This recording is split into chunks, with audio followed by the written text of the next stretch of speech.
Kemudian ada nama Alkitab ya, perempuan juga di Katolik. Kalau ke Katolik biasanya ada nama Yudit ya. Orang Katolik mungkin sering dengar Yudit, tapi orang gereja jarang dengar. Yudit itu juga perempuan ya, perempuan yang yang berperang, pahlawan perempuan itu. Orang Katolik semua tahu ya. Itu nama kitab perempuan. Kemudian kata kunci itu di sini kasih setia. Kasih setia, bukan hanya sebuah cinta ya antara Ruth dan Boaz, tapi itu kasih setia itu penting, namanya hesed. Kemudian menebus, konsep menebus itu sangat penting, namanya goel. Ayat inti di sini, mengapa kitab Ruth itu lokasinya sesudah kitab Hakim-Hakim, kemudian sebelum Samuel. Jadi harus mau menjelaskan pada zaman hakim-hakim yang begitu gelap itu bagaimana diselesaikan. Itu pertanyaannya, pertanyaan. Sehingga perlu raja, itu yaitu Daud. Kemudian nanti 1 Samuel ya. Kalau ada raja harus yang mengurapinya, harus yang orang yang mengurapi raja itu perlu. Sehingga Nabi Samuel ceritanya dimulai di dalam 1 Samuel ya. Kemudian bukan sebuah kisah sebuah keluarga saja kasih cinta, tapi kisah keselamatan Allah, itu hesed. Kemudian tempat kejadian kisah Ruth itu terus pindah, pasal 1 agak jauh, daerah Moab. Kemudian pasal 2 itu Bethlehem. Bethlehem itu sangat penting ya, Bethlehem sangat penting karena Bethlehem itu dianggap tempat aman sejak kitab Hakim-Hakim.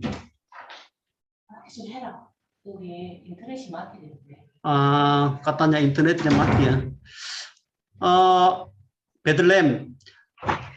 Karena Bethlehem itu artinya ya, bet itu bait ya, bait, lehem itu roti, rumah roti. Maka kemarin orang Lewi yang punya kundik ya, kundik Hakim pasal 19 ya, dia bermalam-malam di sana di Bethlehem, di rumah mertuanya. Karena penulis Hakim-Hakimnya sangat suka sama kota Bethlehem ini sejak dulu. Dan juga mengapa disebut rumah roti? Karena sejak dulu memang daerah lain ada kelaparan, tapi tetap ada hasil panen di Bethlehem. Jadi tempat aman juga. Jadi Bethlehem itu pentingnya karena ini tempat kelahiran Daud, tempat kelahiran Yesus Kristus. Kemudian pasal 2 ya, pindah lagi ladang, tempat pengirikan Boaz. Kemudian nanti pintu gerbang, besok pasal 4. Pintu gerbang itu apa artinya? Pintu gerbang itu di dalam perjanjian lama artinya pengadilan. Karena pintu gerbang itu banyak orang ramai di sana dilaksanakan perkara-perkara oleh hakimnya, sehingga itu pintu gerbang pasti harus ada saksinya besok mungkin. Kemudian goer itu redeemer ya, penebus. Saudara mereka, antar saudara mereka ada yang hilang tanah atau suaminya, itu saudara terdekat itu harus menjadi penggantinya, penebusnya. Jadi itu sudah belajar ya imamat. Kemudian Ruth itu perempuan Moab. Kemudian kebetulan itu banyak tertulis di dalam kitab 2 kali ya, bukan banyak, 2 kali sebenarnya lumayan banyak di dalam Alkitab. Jarang pakai kata kebetulan karena ini kata orang tidak percaya. Orang percaya tidak kata-kata kebetulan kan, tapi di kitab Ruth itu ada kata kebetulan. Maka Erai mungkin Erai mau memperbaiki kata kebetulan ini. Sebenarnya mungkin enggak masalah. Erai mau ganti kata kebetulan dengan ternyata. Itu mungkin dua-duanya sama, tapi dalam hal kebetulan itu ya Allah melaksanakan rencananya. Jadi di dalam kitab Ruth itu Yahweh tidak berbicara langsung ya. Kitab yang lain biasanya Allah berfirman kepada Musa, Allah berfirman kepada Yosua. Jadi tapi di dalam kitab Ruth itu, kitab Hakim-Hakim juga jarang. Allah jarang berbicara langsung, secara langsung. Itu kita harus tahu ya. Allah berfirman kepada Rut itu tidak ada.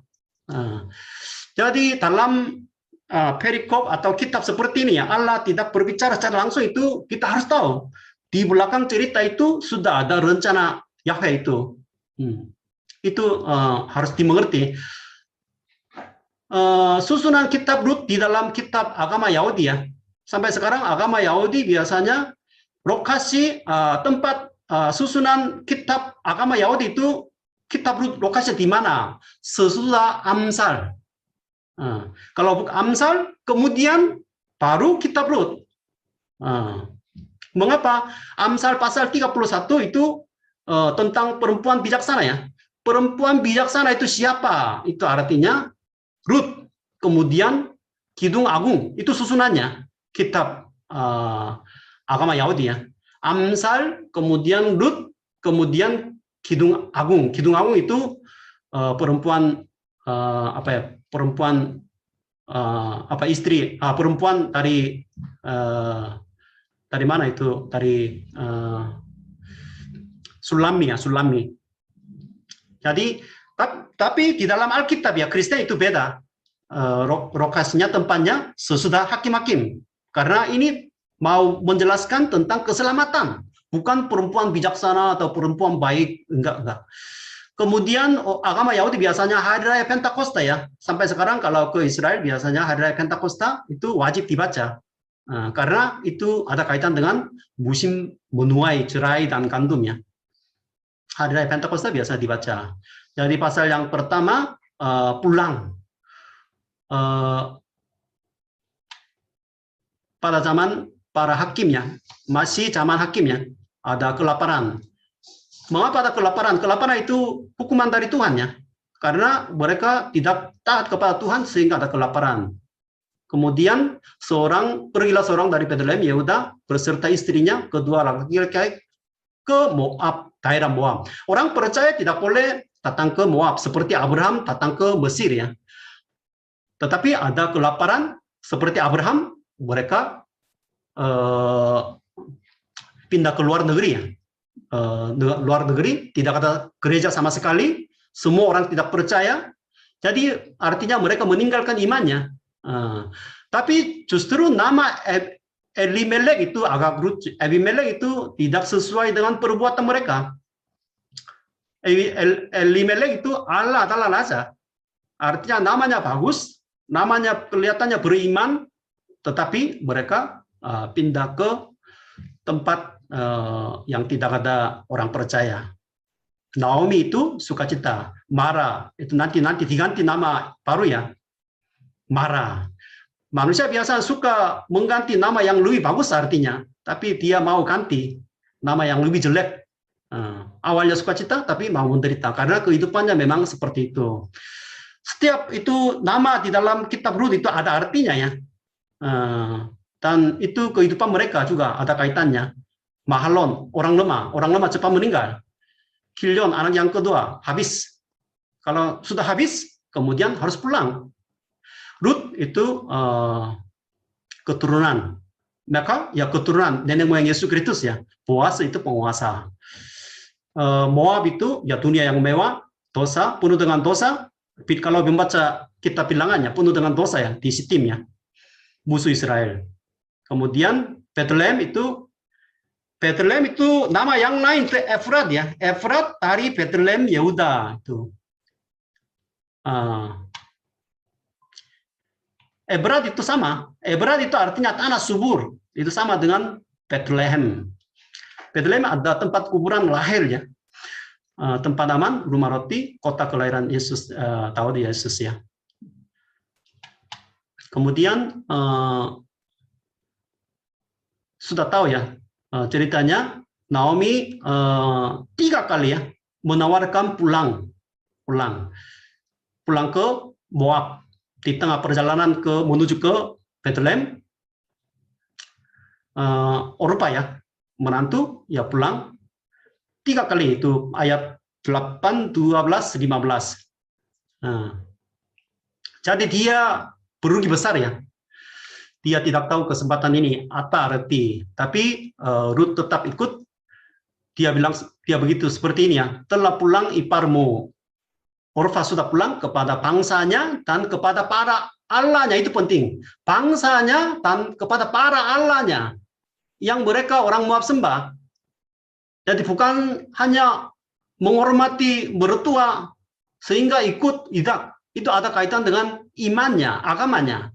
Jadi pulang ke Moab itu artinya mengikuti bangsanya dan para Allah, banyak Allah yang disembah oleh Moab. Tetapi Naomi ya tetap berkata, bangsa mula bangsaku dan Allah mula Allahku. Maka dia meninggalkan keluarganya semuanya, mungkin tanah kelahirannya semua, sehingga disebut Abraham wanita. Itu Naomi namanya diganti. Kemudian demikian Naomi pulang bersama-sama dengan Rut, perempuan Moab itu. Perempuan Moab itu terus ditulis ya, menantunya yang turut pulang dari daerah Moab, dan sampailah mereka di Bethlehem pada musim menuai jelai. Jadi musim menuai jelai dan musim menuai gandum atau tempat pengirikan itu sekarang penting sekali.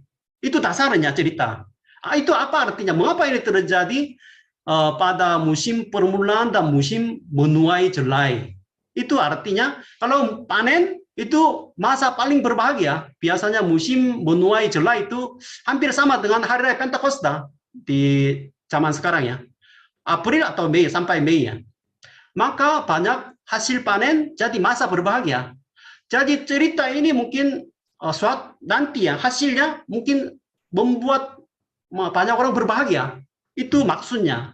Maka latar belakang kisah ini itu pada permulaan musim menuai